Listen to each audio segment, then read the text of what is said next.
Olá, Tema Quente está de volta. Eu queria agora, então, voltar com o doutor André para falar dessa questão maior que o doutor Alberto estava falando. Doutor André, tem uma discussão se o CNJ, para traduzir para o telespectador, se o CNJ pode atropelar as corregedorias dos tribunais estaduais. Ou seja, se ele achar que uma investigação feita pela corregedoria do tribunal não está sendo bem feita, ele pode pegar, se antecipar, entrar ali e investigar. Tem um grupo que acha que não, que tem que esperar primeiro que a investigação se esgote na corregedoria. Tem outro grupo que acha que é preciso, porque, como disse a Eliana Calmon, a xerife lá do CNJ, que é ministra do Superior Tribunal de Justiça e a corregedora nacional de Justiça, ela não tem dificuldade, por exemplo, para investigar o Tribunal de São Paulo. Ela disse que investigaria o Tribunal de São Paulo apenas no dia em que o sargento Garcia prendesse o Zorro. Queria ouvir do senhor a sua opinião sobre essa discussão mais ampla. Olha, apesar de, enfim, Kennedy, você foi direto ao assunto, né? Eu só queria pontuar um aspecto. Na América Latina, e o Brasil está dentro desse contexto também, na América Latina, recentemente, desde a década de 90, o Judiciário vem passando por um processo de modernização e de busca pela transparência. Isso é importante. E o CNJ, ele se insere exatamente aqui, assim como conselhos similares de outros países da América Latina. Controle externo do poder. Um controle... em Interno, tese, externo, em parte externo, mas um controle a mais, digamos, mais. Não é? Um controle, mas não só isso, e também é importante acentuar, o CNJ, ele não tem só essa função fiscalizatória, ele tem outras funções que têm sido desempenhadas de maneira muito adequada e relevante para o contexto brasileiro e para a sociedade. Por exemplo, ele padroniza processos de recrutamento de juiz, ele faz estatística judiciária, ele verifica onde é que as coisas não estão funcionando adequadamente. Ele não só combate corrupção, ele não faz só combate à corrupção, não é? Ele não é só o sentinela do judiciário, ele faz muita coisa além disso. Mas esse poder de combater a corrupção, de fazer a fiscalização funcional do dever dos juízes, do dever funcional de cada juiz, esse aspecto que tem sido o aspecto central da discussão, a gente precisa ponderar o seguinte: o CNJ certamente tem esse poder.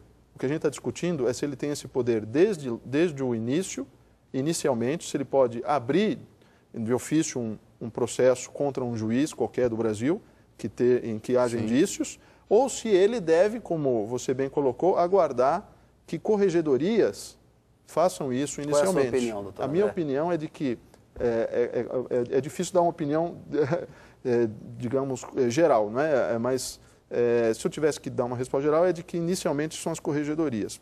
Mas isso precisaria explicar porque há muitas exceções. Então vamos ouvir o doutor Alberto falar sobre isso e depois o senhor volta a explicar a questão das exceções. Doutor Alberto, pode abrir sem a anuência da corregedoria ou tem que esperar?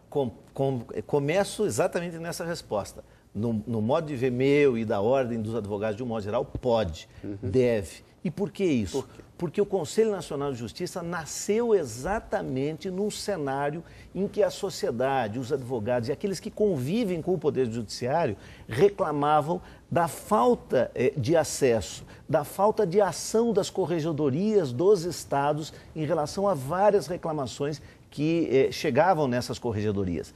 E, em função disso, é que o Congresso Nacional acabou aprovando uma emenda constitucional criando o Conselho Nacional de Justiça. Então, voltando à razão de existir do Conselho Nacional de Justiça, ele nasceu tendo uma das suas atribuições fundamentais, controlar o Poder Judiciário e atuar com soberania nas atividades do Poder Judiciário, inclusive no tocante a processos disciplinares.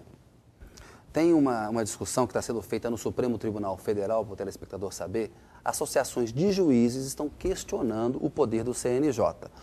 Uma decisão liminar do ministro Marco Aurélio Mello atendeu ao pleito de uma dessas associações.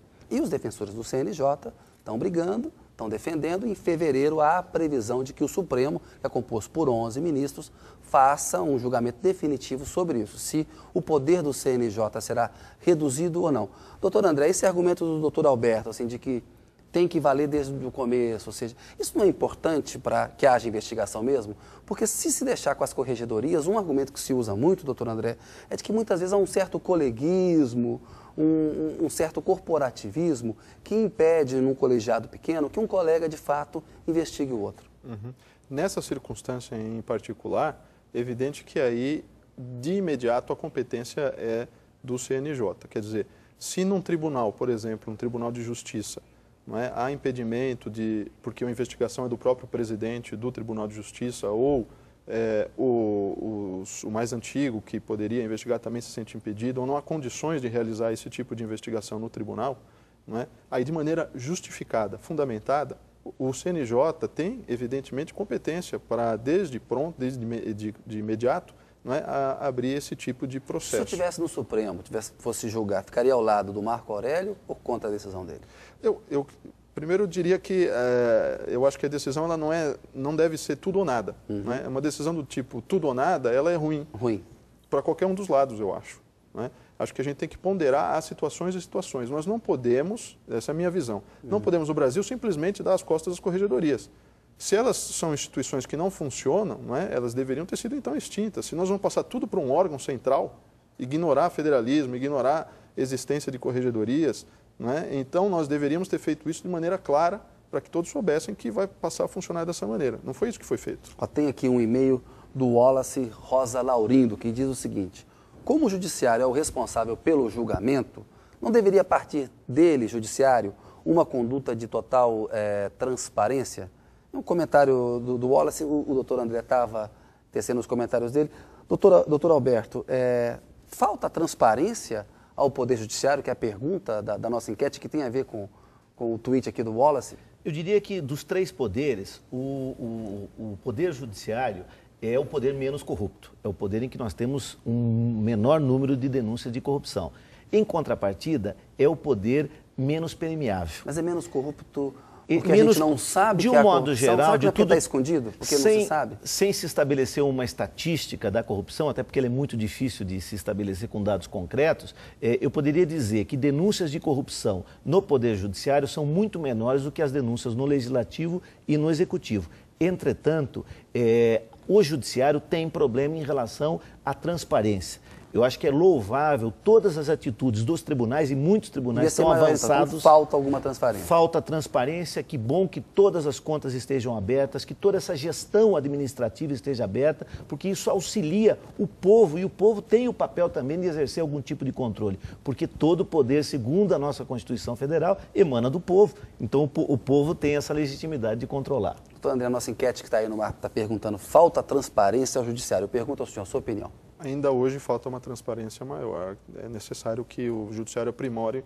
Ainda é um poder opaco, quer dizer, ainda é um poder em que a gente não consegue visualizar tudo o que está acontecendo em termos administrativos, financeiros, internamente ao Poder Judiciário. Então falta ainda atingir um grau melhor de transparência, mas nós já estamos num momento muito melhor do que alguns poucos anos atrás, graças ao CNJ. E aí, fazendo um pouco a pergunta que eu fiz para o doutor Alberto, ou seja, será que esse índice menor de acusações de corrupção, de suspeitas de corrupção, não se deve justamente porque o judiciário é muito fechado e não permite que haja investigações? A gente viu aí agora dados do COAF mostrando movimentações feitas assim, no ano 2000, ano 2001, movimentações milionárias, atípicas, suspeitas. Claro que a gente não tem que pré-julgar e tem que se ver caso a caso qual é a origem daquele dinheiro, a origem daquela transação. Mas tem movimentações assim de 200 milhões de reais num ano, de 150 milhões num ano, e não se tinha notícia disso. Será que não é justamente porque ele é fechado que há essa impressão de que ele é um poder menos corrupto? Aí eu tendo a dizer que a tal lista que vazou e os dados que acabaram sendo divulgados na imprensa, e eles acabam comprovando a tese de que não, né? De que até numa linha de algo que você já disse antes, num outro momento, Kennedy, vem contribuir para dizer que o judiciário, de fato, como o doutor Alberto disse, um dos poderes menos corruptos e menos problemáticos. É um artigo que eu escrevi na Folha.com, porque esse índice era muito pequeno, né, de todas as movimentações atípicas. Eu acho que será uma coisa, um percentual menor do que 3%, exatamente. 5%. E desse percentual, a maioria foi investigado e em muitos desses casos houve condenação. Então o CNJ merecia uma estátua, e não merecia estar nessa berlinda, não, doutor Alberto? Não tenha dúvida que as ações do CNJ fazem bem para o país e fazem bem para o Poder Judiciário. Há muito tempo se reclamava uma falta de gestão no Poder Judiciário. Nós temos problemas aí pontuados em todo o país, exatamente por falta de uma coordenação de ações. Para você ter uma ideia, nós temos um processo eletrônico que está sendo implantado no Brasil, com vários estados implantando o processo de modo distinto. Como se o Brasil tivesse uma legislação separada do Rio Grande do Sul, do Amazonas, de São Paulo, do Paraná. Então é preciso que tenha um órgão de coordenação com amplos poderes para que realmente a gente possa corrigir rumos no Poder Judiciário. Ele ainda tem muito a ser construído e aperfeiçoado.